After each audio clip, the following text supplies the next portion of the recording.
how often should you rest from weight training?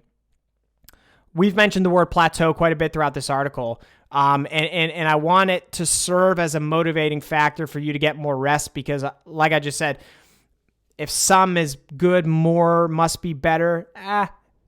Actually, no. Often people, though, are afraid to take rest days because they fear losing all their progress. They think if they trained hard for 5 days and then they take a day off, all the good work they did over those 5 days is going to just go out the window.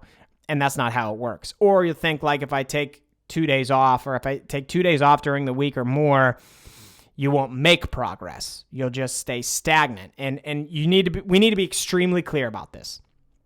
You will not lose progress by taking rest days. In fact, you will actually experience more progress by taking rest days. If you don't take regular rest days, that plateau word, you're eventually going to plateau or you're going to get hurt or you're going to burn out.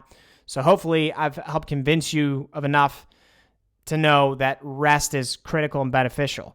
So that's your first action item, just accepting that rest days are okay. Beyond that, here are a few things that you can use to make sure you're prioritizing recovery as part of your entire fitness journey. Talked about this before.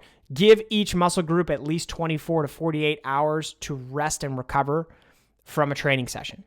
And you can still train the other muscle groups, but give those muscle groups 1 to 2 days.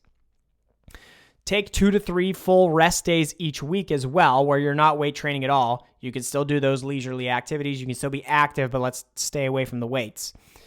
And then I would say every 4 to 8 weeks, take a full deload week. And what that means is you take a week where you still train, you still exercise, you still go through essentially the same schedule, but you pull back on the intensity and the volume considerably to allow your body to have some active rest. And I've written a separate article on the importance of deload weeks. I'm not going to dive into that too in depth because that's ground we've covered before on the podcast as well.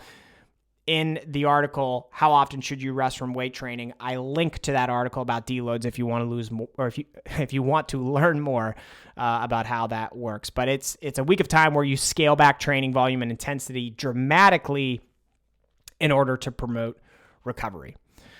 So that's it. Make sure you're resting in addition to training hard. So make sure you're training hard enough. That's important. And then once you're training hard enough, understand that there's also rest and recovery that's extremely important for you if you want to continue making progress with weight training.